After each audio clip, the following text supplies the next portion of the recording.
Olá, Piracicaba, que adoramos tanto.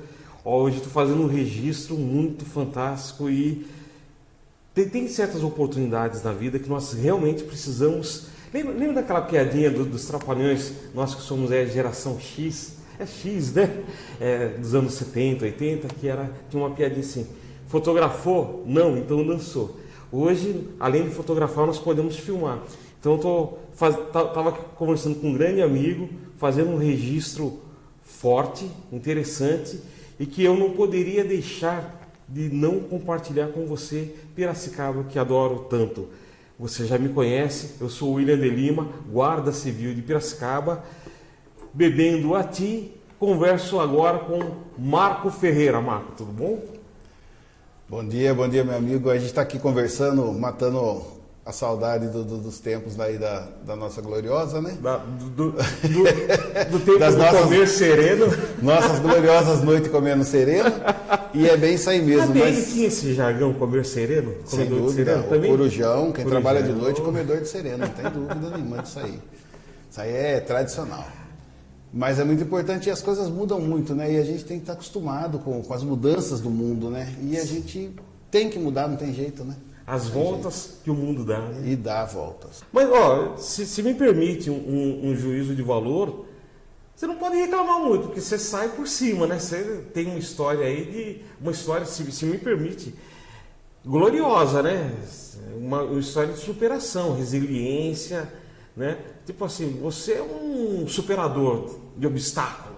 Sou um briguento, né? Um briguento. Vamos sintetizar, briguento. Não, mas eu acho que tudo é evolução, né? Tudo é evolução. Mesmo quando a gente cai, é uma evolução. Eu entendo que quando você tem propósitos, e às vezes as pessoas não entendem, as pessoas falam assim, você não atingiu o seu propósito. Não, na realidade, o propósito é a luta. O propósito é o reconhecimento. Sim. E o reconhecimento ele não vem através de vitória, o reconhecimento ele vem através da pessoa que você se propôs a representar se sentir representada. Sem dúvida. Eu acho que isso é o mais Mas importante. Antes da gente aprofundar na conversa, eu preciso fazer um registro.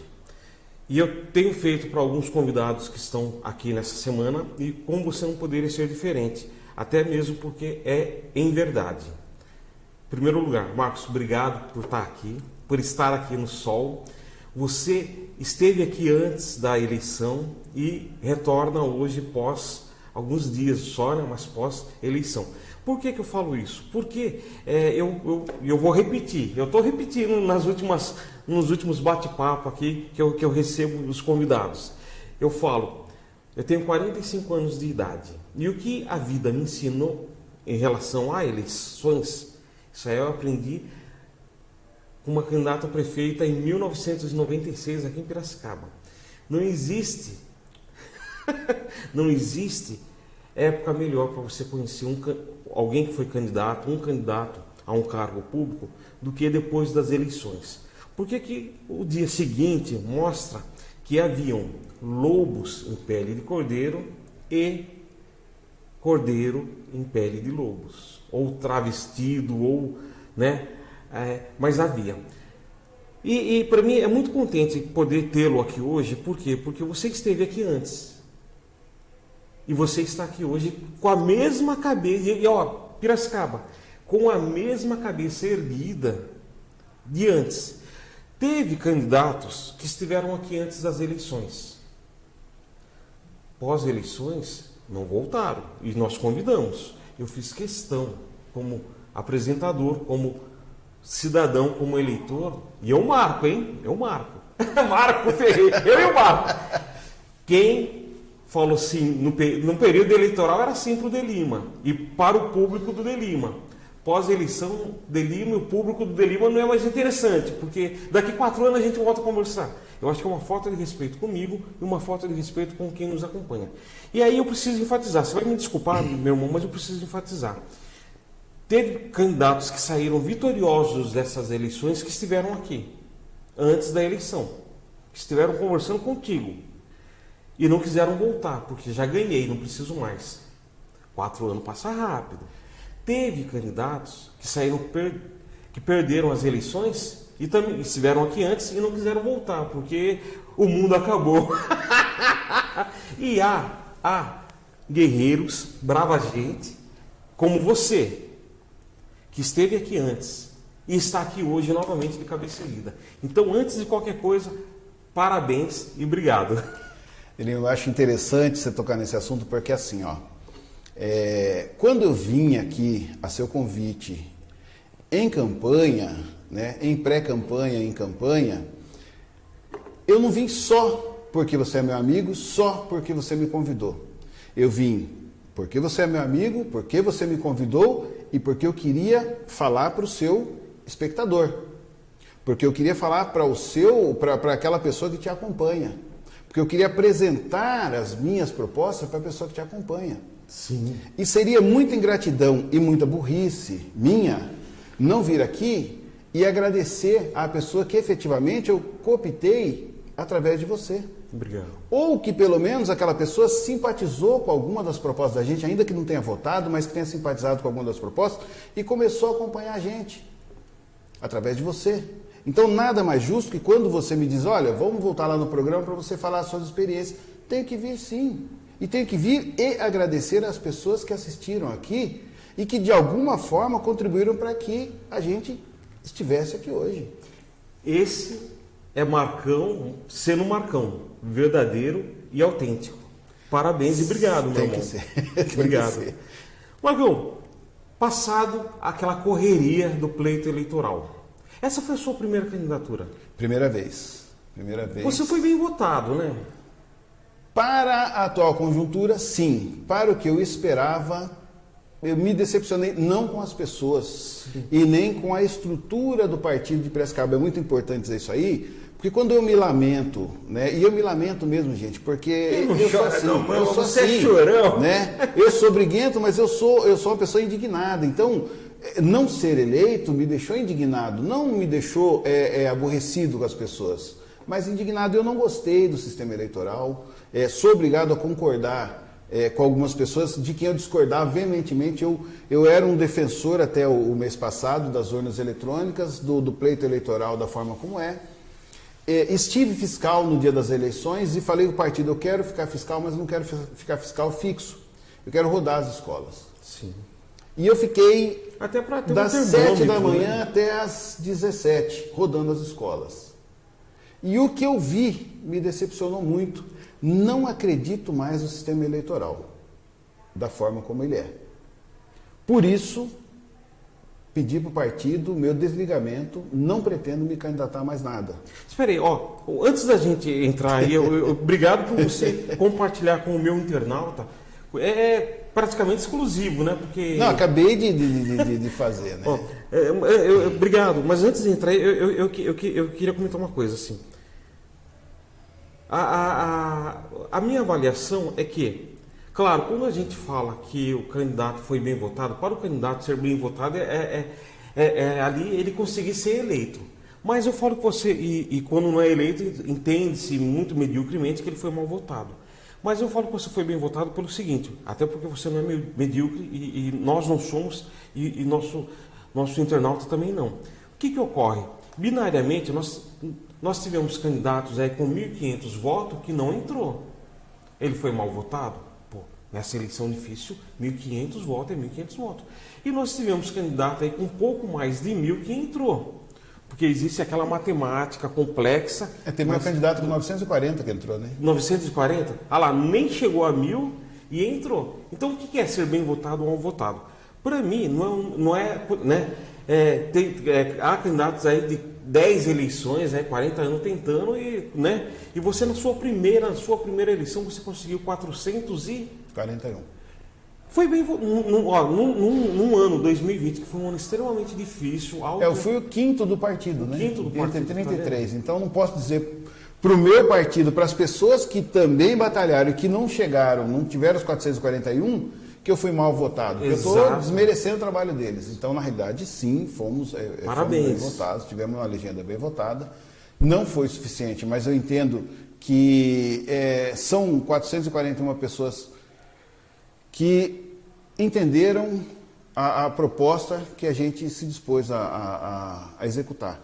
São coisas que a gente já faz, que a gente vai continuar fazendo, sem receber, mas a gente já fazia sem receber há 10 anos, então não mudou muita coisa. Legal, legal. Maravilha. E você se desfilia? Como que fica? Eu me desfilio, né? E é bom, é muito importante até você me ceder a palavra nesse momento. Eu me desfilio porque eu sou uma pessoa que eu sou um indignado. Eu sou um indignado. Todo mundo que me conhece sabe que eu sou indignado. E é muito complicado você ser um indignado quando você está numa estrutura maior, porque você acaba prejudicando o trabalho dessa estrutura maior. Porque assim, na política eu consegui perceber que você tem que fazer concessões. Então os partidos políticos fazem concessões, as organizações políticas fazem concessões. Eu tenho muita dificuldade de fazer concessões. Eu sou uma pessoa muito sim, sim, não, não. E é muito complicado quando você se indigna com a coisa e você solta lá uma indignação sem se comunicar com a diretoria do partido e que vai contra os ideais do partido. Então, por isso eu me desfiliei, para ter liberdade para xingar quem eu quiser, porque eu xingo, né? Alforria de ideias. Né? Eu denuncio no Ministério Público, e se o Ministério Público é leniente, é omisso, eu vou lá e xingo o Ministério Público. E como que você vai xingar o Ministério Público dentro de uma estrutura partidária? Né? E aí, às vezes eu me indisponho com um candidato de outro partido, né? E muito embora as eleições já tenham se encerrado, teoricamente a gente já devia estar todo mundo... Vida né? Que segue. Né? Vida que segue, vamos apertar as mãos de novo, mas tem algumas pessoas que continuam no pleito eleitoral. Eu ia perguntar isso, você acredita, você tem a consciência, eu te conheço, você é consciente de quê? O pleito de 2020 acabou. Já acabou. Acabou. Quem foi para o segundo turno, parabéns, quem não foi, paciência, né? Acabou. Mas o segundo turno, ele já não é um segundo turno de escolhas. Nunca foi. Em nenhum lugar que tem segundo turno, o segundo turno não é de escolhas. Voto de escolha é o primeiro turno, que você escolhe entre 12 prefeitos e 550 vereadores. Quando você chega no segundo turno, você tem A e B. Ponto final. Ou você escolhe A, ou você escolhe B, ou você se omite. Útil ou não, né? Voto útil ou não. Então você fala assim, qual que é menos pior para mim? Qual que é menos nocivo para mim? Então não tem mais a escolha. Então não é pleito eleitoral mais. Na realidade é só o tiratema, só o desempate. Sim. Teoricamente é um empate técnico, vai ter que haver o desempate. Então... Que muitas vezes, até por ter o segundo turno, é a prova que não é nem o que a maioria quis, né? Exatamente. Se a maioria quisesse A, ele teria levado... A já teria levado no primeiro turno. B já teria levado no primeiro turno. Então nós ficamos agora... tem pessoas que continuam. Não acordou. Sabe? Gostou. Fala assim, mas eu não gosto de você. Tá bom, queridão, você não gosta de mim, é um direito seu. Mas eu preciso falar que eu não gosto de você. Tá, mas isso vai construir o quê? Ô Marcos, assim, eu quero ter a oportunidade de esperar abaixar um pouco a poeira, poeira no sentido do cansaço que o PDT teve, porque o PDT renasceu da cinza, a legenda estava inoperante aqui na cidade, e já renasceu com chapa puro sangue, 33, né? 33, elegeu o vereador. A eleição proporcional, candidatura própria para prefeito e vice, né, no executivo do partido, ou seja, durante uma guerra, montou-se um exército de um homem só, para a pessoa entender a analogia. Então eu quero ter a oportunidade de trazer aqui o presidente do PDT para conversar com ele sobre essas coisas. Assim, por ter elegido um vereador, ter 2 suplentes que estão muito bem votados, estão lá na casa do mais de 1.000 e pouco, não 1.000 e pouquinho, né? São entre os mais votados, né? O primeiro e o segundo suplente estão lá na casa dos mais votados, muito bem colocado. E, assim, o que nós sentimos durante esse período eleitoral de 2020 foi que o PDT foi um dos partidos mais atacados com fake news. Então, fake news não, teve agressão o problema ali, né? O problema de você ter uma justiça leniente, e eu volto a insistir nisso, é justamente isso. Então, quando você vê uma coisa errada e você denuncia, você espera que quem erra, quem está errando que você denunciou, seja punido, para que ele não erre mais. Para que dê uma segurança jurídica. Aquele ciclo vicioso. Para que dê uma segurança jurídica para quem faz a coisa certa, tá tranquilo. Sem dúvida. Então eu fiquei muito chocado, muito aborrecido, quando eu denunciei, por exemplo, o site da Câmara, alguns vereadores candidatos que estavam fazendo propaganda política usando a máquina pública. E o resultado, né? O site saiu do ar, né? O site saiu do ar, mas foi arquivada a denúncia porque perdeu seu objeto. Peraí, como que você perdeu o objeto? O cara estava fazendo campanha, tem lá as provas, pediram as provas, você manda as provas. Tinha que ter sido penalizado. Por quê? Porque criou um precedente muito grande na próxima eleição. Mas não faça mais isso, mas o prejuízo ficou, né? Porque, por exemplo, isso cria um ciclo vicioso, né? Porque assim, você denunciou o que estava errado e para a sua denúncia ser recebida, você tem que apresentar as provas. Você apresenta as provas. E aí o Ministério Público fala assim, não, agora que vocês já tiraram o site do ar, eu encerro e ninguém é punido. O prejuízo para trás... Suponhamos que o prefeito que ganhe agora, e ele resolva na próxima eleição, ele fala assim, vou fazer uma faixa de 30 metros e vou esticar ela lá de cima lá da prefeitura e até lá embaixo, com a minha foto, vote prefeito fulano. E eu estico ela na sexta-feira. Aí as pessoas me denunciam na sexta, aí eu tenho o sábado, aí eu tenho o domingo, aí só na segunda-feira eu vou ser citado para tirar essa faixa. Eu vou ter 3 dias para tirar essa faixa. Eu tiro até antes de ser citado, mas o que valeu foi o aí eu vou lá e Rua do tiro. Porto cheia. Ou eu pego lá o mirante da Rua do Porto lá, estico lá de cima, até lá embaixo na ponte. 3 metros de largura, lá a foto do candidato, vote em mim e tal. Na hora que mandar tirar, eu tiro. Aí o que aconteceu? As pessoas vão lá indignadas, onde já se viu isso aqui, tal, abuso de poder econômico, publicidade irregular e tal. Aí eu sou citado, eu tenho que ser citado para tirar. Eu vou lá e tiro. Perda do objeto. Então todos os políticos eleitos nesta legislatura vão poder usar o site da Câmara para fazer campanha eleitoral até serem citados. Porque o Ministério Público, leniente, negligente, irresponsável, inclusive, e o juiz eleitoral, porque o juiz eleitoral que deu a sentença, irresponsáveis, foram lá e passaram a mão na cabeça. Isso é uma das coisas que me decepcionou no processo eleitoral. Geralmente, eu confesso que essa semana eu não acompanhei, né? Mas eu, como bom historiador, nós sabemos que sempre no dia seguinte, na primeira sessão da Câmara pós-eleição, os discursos de quem foi reeleito, os discursos de quem perdeu, né, tal. Como há o segundo turno, é comprometido, né? Porque, fui reeleito porque o meu prefeito é o melhor, tal, o A é bom. Né?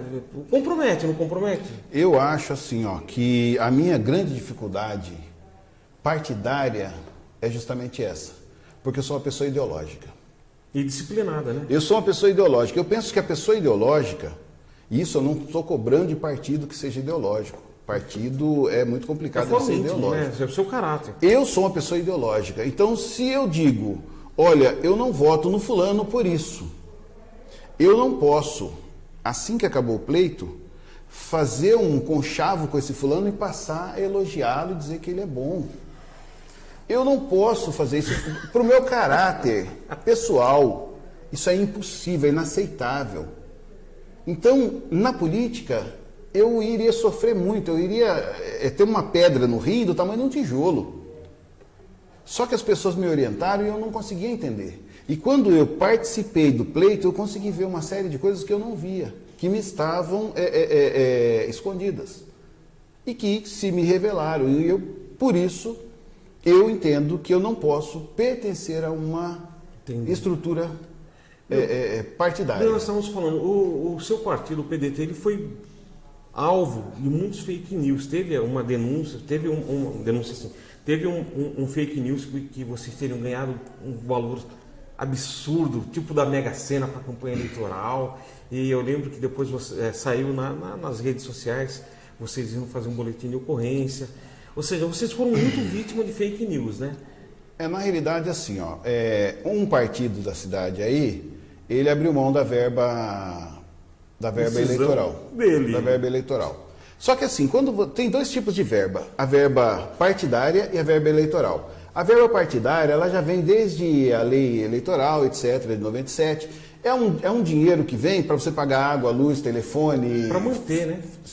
Funcionário, etc. A verba partidária. E tem uma verba específica para a eleição, que é a verba eleitoral, que é o fundão, que é o FEFC, Fundo Especial de Financiamento de Campanha. Ele é próprio para financiar a campanha. Ah, mas ele é imoral. Gente, imoral ou não, ele é legal e ele coloca você em pé de igualdade com o rico. Eu não recebi FEFC, eu gostaria de ter recebido fundão. Por quê? Porque é um dinheiro que nós já pagamos, já está lá com o partido. Alguém usou esse fundão, que não chegou para Piracicaba, mas alguém usou. Isso é nível nacional, isso é lá de cima, né? São milhões que o partido recebe. O partido em Piracicaba, não. O partido em Piracicaba não recebeu o fundo eleitoral. Ponto final. Porque assim, o nacional divide para os estados, e os estados, então... Sim, né? E além do que, assim, ó... Por exemplo, vamos colocar o fragmento do fragmento, 15, né? Vamos colocar o quinzão. O quinzão tem lá o seu time principal e tem a várzea e as bases, né? O que acontece? Chega lá, 100 mil reais, ele fala assim, eu vou investir no jogador que faz gol, no jogador que dá um passe legal, etc e tal. Eu não vou investir nas bases. E o PDT Piracicaba foi uma base, porque ele acabou de se criar, ele veio com uma candidata a prefeito que não era conhecida. Que requer um trabalho vice muito maior, que ninguém sabia quem era.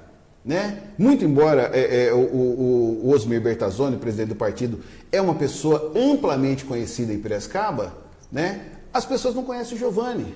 E o Giovanni, ele trabalha em charqueada. Então já tem essa dificuldade. Ele é um cara novo, ele é um cara que ele acabou os estudos, já foi trabalhar, ele é um cara que ele não está nas baladas, nas redes sociais, né? Então a gente teve esse problema deles serem praticamente desconhecidos. Não é aquele famosão da internet, Exatamente, né? Desconhecidos. E aí você junta uma estrutura que estava esquecida há 10 anos, não se ouvia falar em PDT. E você tem que montar todo um plano de governo, tem que montar toda uma estrutura, e você perde tempo que os outros candidatos estão fazendo campanha, você está montando a estrutura para concorrer. Então, o próprio PDT olhou de cima e falou, isso aqui não tem nada para dar certo. Não vou pôr dinheiro nisso aqui. Isso é a realidade. Os caras, eles não são ideológicos. Os caras, eles são organizacionais e empresariais. Não dá para fazer a barba numa criança recém-nascida, então né? Ele fala assim, não, eu vou deixar esse partido ver o que vai acontecer lá, se vingar na eleição que vem. Vingou, lógico. Ganhou uma elegeu um vereador, colocou o primeiro e segundo suplente com praticamente a mesma votação do vereador eleito. E na lista dos mais votados, né? Entendeu? Na lista dos mais votados. Então, ou seja, você teve um progresso que o próprio partido não esperava. Eu duvido que esperasse. Sabe por que não esperava? Porque os figurões não vieram em Piracicaba abraçar a candidata a prefeita, os figurões não gravaram vídeos para a candidata a prefeita, os figurões não gravaram vídeo para nenhum dos candidatos a vereador. Então você sabe que a gente era o paia, a gente era o cavalo paraguaio. O filho, patinho feio.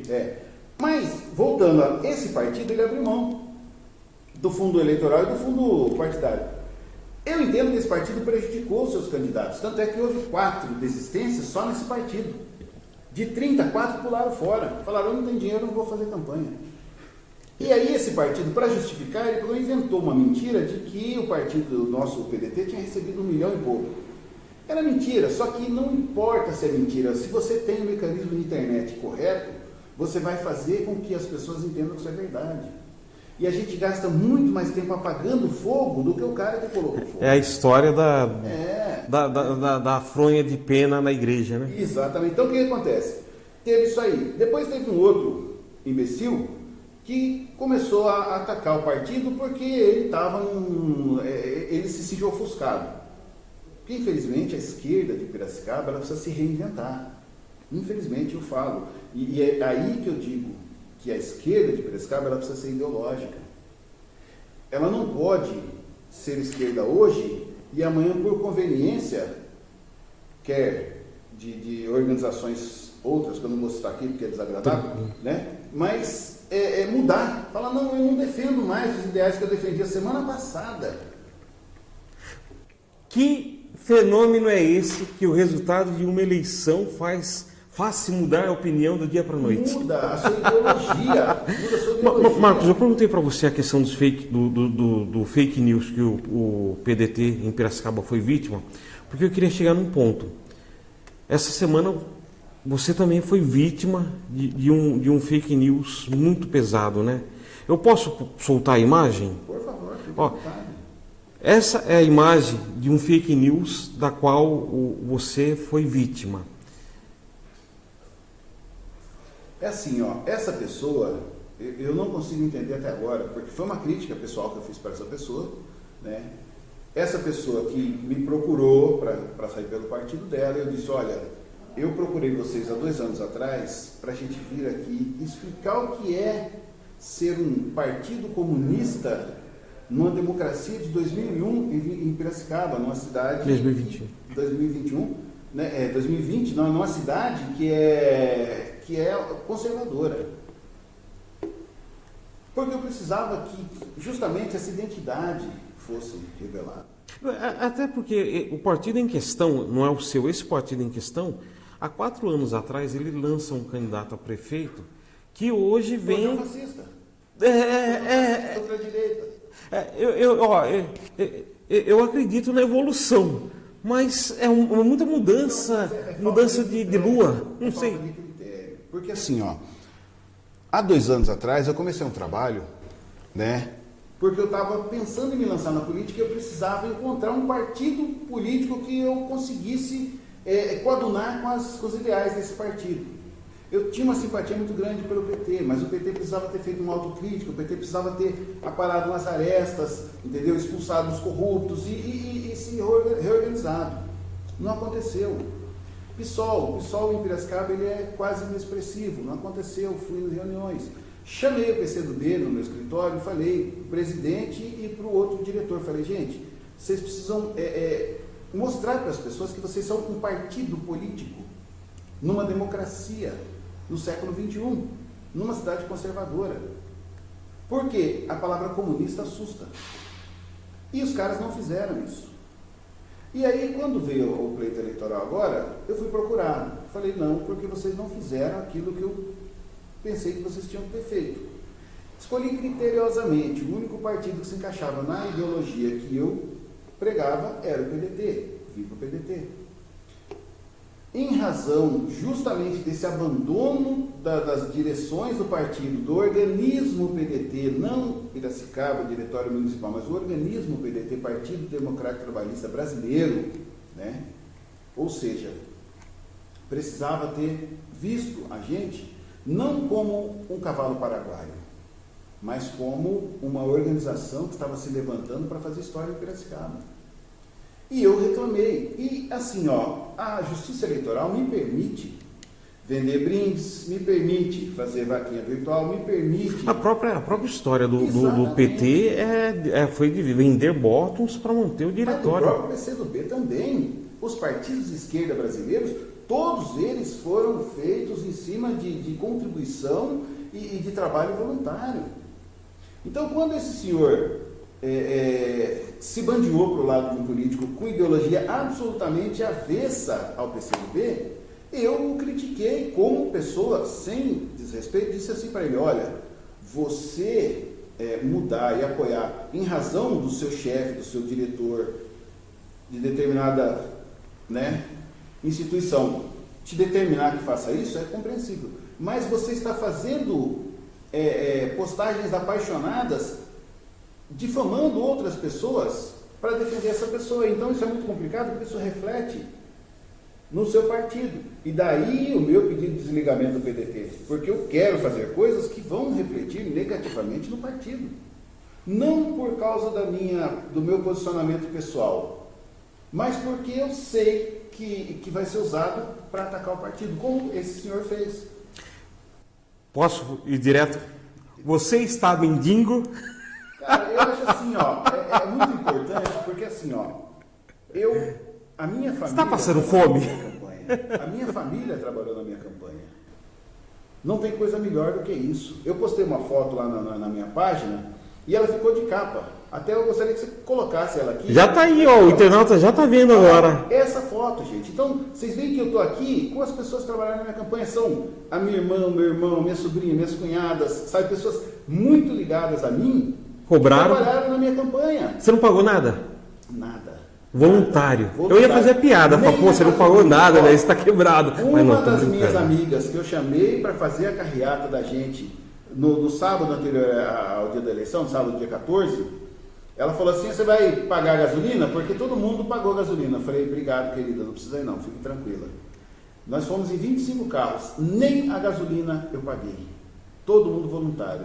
Chegou lá, 3 dias antes da carreata, tinha 6 bandeiras. Não sei até hoje quem comprou as bandeiras. Estava lá nos carros. Falei, vamos embora, vamos fazer o negócio. Então, eu tenho a satisfação de dizer que vendi rifa sim. Ninguém ganhou a rifa. Fiz a revelação da rifa, ninguém ganhou. O que eu fiz? Sorteei entre quem ganhou a rifa e chamei lá para pegar. E levaram os quadros embora. Por quê? Porque ajudou a gente. É muito importante que você resgate justamente isso, esse envolvimento das pessoas, para que elas se sintam representadas. Quando esse cara fala que eu fui mendigo na internet, ele não está me difamando, ele está me promovendo. É que ele é tão medíocre que ele não consegue entender isso. Ô Marcos, posso fazer uma pergunta como pai? Eu sou pai, você é pai, meu filho é adulto, seus filhos são adultos. Assim, eu sou servidor público da segurança, você foi servidor público da segurança.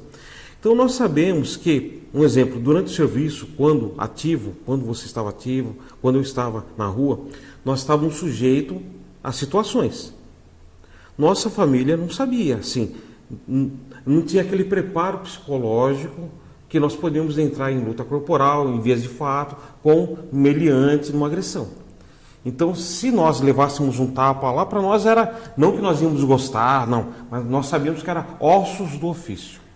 Chegasse em casa, tanto eu na minha, você na sua, com o olho roxo, né? Depois do plantão, a esposa ia falar, não, troca de serviço, troca de emprego, né? Não é verdade? Pede para ir para a ADM. Assim, quero dizer o seguinte, quando eu vi esse absurdo dessa postagem, sinceramente, eu vou abrir o coração para você, meu irmão, eu não fiquei preocupado contigo, não. Primeiro que eu sabia que aquilo era fake, eu te conheço, e sei que você não está me enganando, não está passando fome. Mas eu fiquei preocupado com os seus filhos. Não os conheço, mas eu me vi na sua situação. Sabe por quê? Sabe por quê, internauta? Você que está nos acompanhando, imagina a reação do seu filho diante de uma agressão que você sentir. Eu fiquei preocupado da ação, da reação que eles poderiam tomar, fazer, causar no ímpeto da meu pai. Ah, não, mas os meus filhos... Como que a sua família administrou essa agressão ridícula? A minha filha trabalha comigo. Então ela sabe da minha situação financeira. Então tá tranquilo. Ela fala assim, o cara falou que meu pai é mendigo. De fato, ele não está todo errado não, pai. Você é meio mendigão. Mas é um negócio tranquilo, por quê? Porque ela se envolveu na campanha, ela fez todas as minhas artes da campanha, foi ela que fez, né? O meu filho estava viajando, estava para Minas, ele ligou para mim, viu? Que negócio que é esse? Eu falei, fique tranquilo, tá tudo resolvido aqui, né? Ei, mas o que esse cara? Eu falei, não esquenta a cabeça, fique tranquilo. Infelizmente, é assim, eu não vou dizer que eu vou atrás dele para tirar satisfação, porque não resolve. Não resolve. Essa brincadeira, esse fake news não rendeu nem um cheque caridoso para lhe ajudar aí, uns 100 mil, 50, nenhum cristão de bom coração aí foi lá, Marcão, não sabia, toma. Não, os amigos estão ligando, né? Meu, viu que negócio que esse aí que você está me ligando aí, meu, viu? Vem pintar um quartinho aqui, vem fazer um negócio aqui, vem carpir meu jardim aqui. Trabalho, pô. Canequinha aqui. Não, na realidade, assim, muita gente ficou indignada. Eu fui procurado por um monte. Eu estou brincando aqui, mas é um assunto muito sério. Ficou indignada. Olha, como que você aceita? Como que você pode admitir um negócio desse, processa tal? Gente, pobre processando os outros na justiça é perder tempo. Ganhar e não levar. Marcão, para encerrar, obrigado. Eu queria te fazer uma pergunta. Manda. A última pergunta. Fique à vontade. O tempo mostra quem são os verdadeiros cães raivosos? Eu acho que mais do que isso, né? É assim, ó, eu, como eu estou rodeado de mulheres no escritório, né? Então, assim, a pessoa entra, uma já tira um raio-x, a pessoa dá um passo, a outra já tira mais um raio-x. A hora que a pessoa chega lá na minha sala, já tem duas fofoqueiras lá fora falando, olha, cuidado com isso, cuidado com aquilo. Então, eu já tenho esses cães de guarda ali, meu, que eu estou muito tranquilo, que elas são demais. Então, assim, eu não me decepciono com as pessoas, né? E até minha filha, ela é muito crítica, ela fala, eu não vou te ajudar, você não começa com mais nada que eu não vou te ajudar. Já estou dizendo que eu vou ajudar. Eu falo, não, tá bom, compreendo. A hora que ela vê, ela tá lá fazendo as artes de novo, tá envolvida do mesmo jeito. Por quê? Porque na realidade eu não me decepciono com pessoas. Quando ela chega para mim e fala, ó, fulano não presta, eu falo, sim, fulano não presta, mas fulano tem uma ideia boa, que nós precisamos usar a ideia dela e nós precisamos fazer com que ela entenda que a ideia dela é revolucionária e que ela é muito importante no contexto da ideia dela. E aí a gente usa essa pessoa, essa ideia, a gente divulga, a gente enaltece, essa pessoa vai lá e faz o que ela falou que a pessoa ia fazer. E ela vem para mim, eu te avisei, viu? Nós fizemos o que estava ao nosso alcance para que a ideia dela fosse desenvolvida e para que ela fosse a pessoa que fosse demonstrado que ela é a autora da ideia, que ela precisava aparecer com essa ideia, que essa ideia deu certo por causa dela. Uma escolha que ela fez de abrir mão disso. Nós vamos investir em outra pessoa, com outra ideia e vamos fazer de novo esse mesmo projeto. Entendi. Ela quase infarta comigo. Mas eu não me decepciono com pessoas. Marcos, obrigado por estar ao sol. Tenha no seu coração um cantinho aí reservado para o sol, porque o sol tem aqui a sua cadeira cativa. Obrigado por ter vindo antes, durante e pelo retorno depois das eleições. E venha sempre, venha sempre. Obrigado, Piracicaba, que adoramos tanto. Obrigado, meu Deus, internauta. Bebemos a ti.